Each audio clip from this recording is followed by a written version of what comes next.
Well, Daniel, firstly, I think there was a lot of frustration after last Saturday because, looking back at it and still scratching heads as to why Bees didn't come out of that game with something, not less 3 points.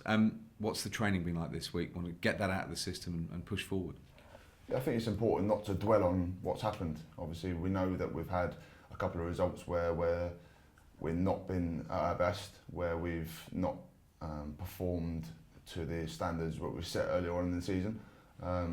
But I think that going forward, we've just got to get that out of the memory and continue on the path that we was on prior to the games where we've not come away with anything and perhaps not performed to the level where we expect. So, I don't think it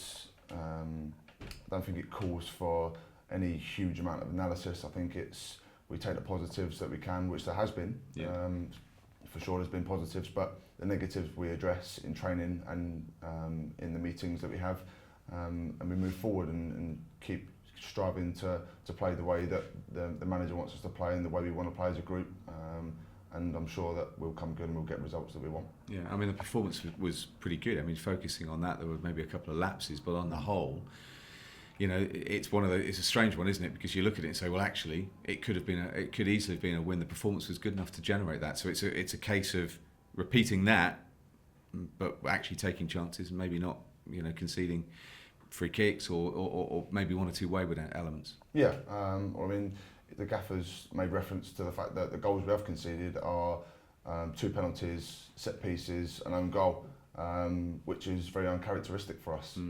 We wasn't conceding those goals earlier on in the season, so it's really frustrating for us now to look at those goals on the clips when we do go through the games and see that we are conceding those sloppy goals. That may be down to individual mistakes, that may be down to a collective error where we're not quite right in our shape or the way we're set up in our way to defend or whatever it may be. But in terms of the way we're going to continue forward is just getting back to where we were in terms of trying to keep the ball out of the net, bodies on the line. We defend as a unit, we defend from the front, and we make ourselves difficult to break down because I think at times we've been too easily exposed over the last few games, and that shows with the amount of goals we've conceded, which again I make reference to is uncharacteristic for us. As a goalkeeper, what difference is there playing behind a back three and playing behind a back four from your point of view? Not actually too much. I think if we're lopsided one side, then obviously on Saturday it was Johan would come and Maxim would go, so it almost becomes a 4.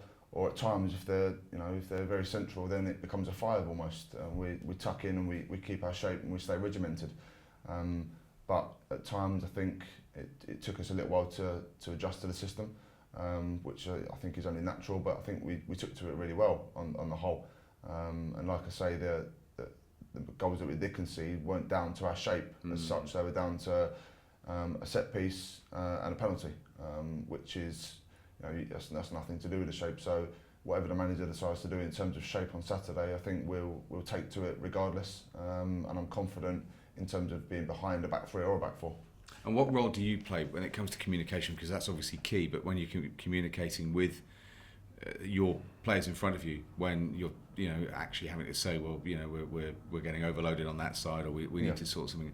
Where do you sort of sit in that? I mean, obviously you see the game all in front of you. Yeah, like you say, I see the whole game. I see the whole picture. I see things that perhaps when people are watching the ball or when they're focused on their man or whether they're giving other people instructions, obviously it's my job to make sure I marshal the back 4 or 5 or 3 or whatever it may be, depending on the shape that we play and depending on the shape that we're formed due to whether it be a counter-attack or whether it be them going down one side or the other.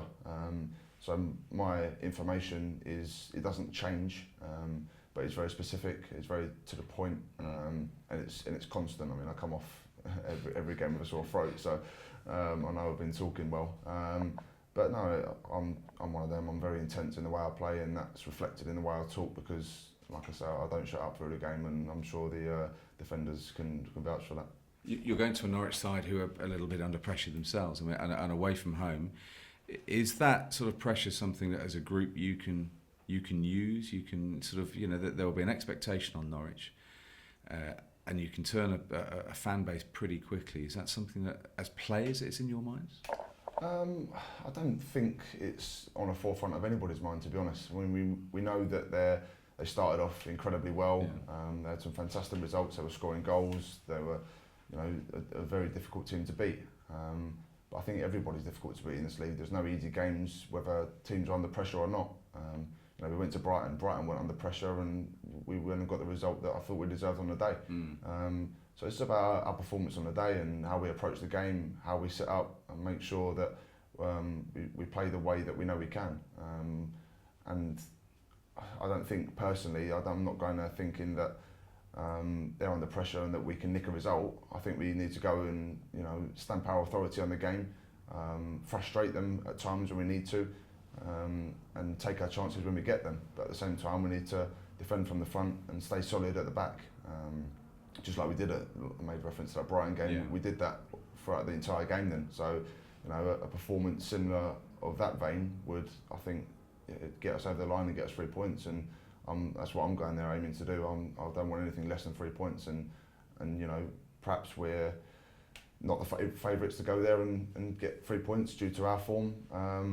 But their form hasn't been great either. So, there's if buts and maybes all over the place. But as long as we turn up and give a performance that we know we can, I think I'm confident in getting us the 3 points. Busy period coming up in December, a lot of games thick and fast, and the league is still very tight. This is a key point of the season, isn't it, really? Yeah. Because come third round day of the FA Cup, really a lot of sides could have set a marker as to maybe how the second half of the season is going to shape up. Yeah, it's a long season. We're 18 games in, which I think has gone very quick. I'm not sure about you guys, but with all the work you do behind the scenes, but I feel like it's gone pretty quick from the first day of the season. Huddersfield only feels like it was a couple of weeks ago, but no, I think in terms of the way that teams will, accumulate points. You look at Newcastle. Newcastle already hit the 40-point mark, and from there down, it gets tight and tight and tight, and all the way down to the bottom. There's a couple of results here and there for any team can see a team jump 5 or 6 places up or 5 or 6 places down.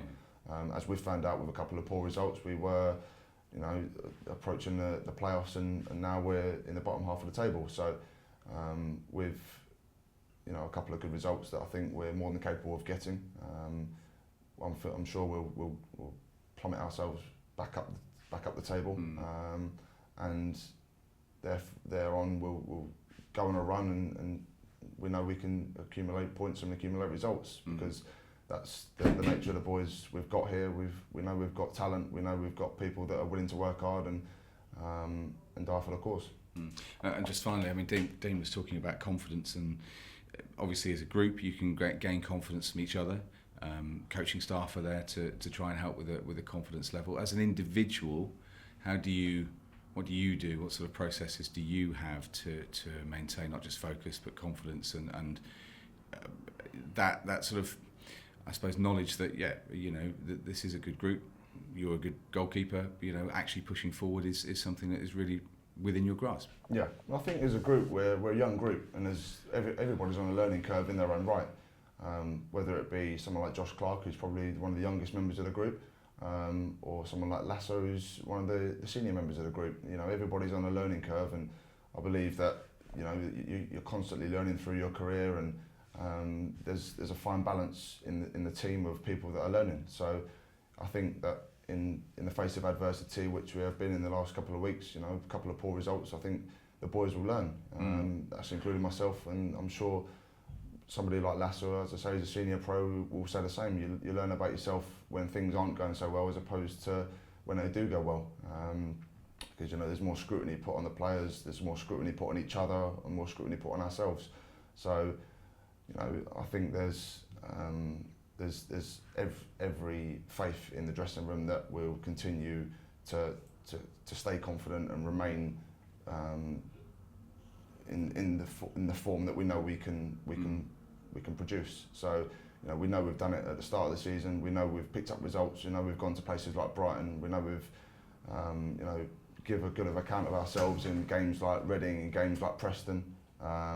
you know, a couple of bad results doesn't make a bad team, it doesn't make a bad player. I'm sure all the boys they know that.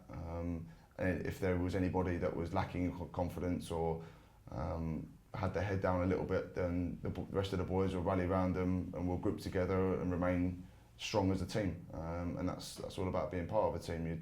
You help people when they need help, and you give them a pat on the back when they need that. So I'm more than confident that there will be no one lacking confidence, because if there is, they've got their mates to help them out.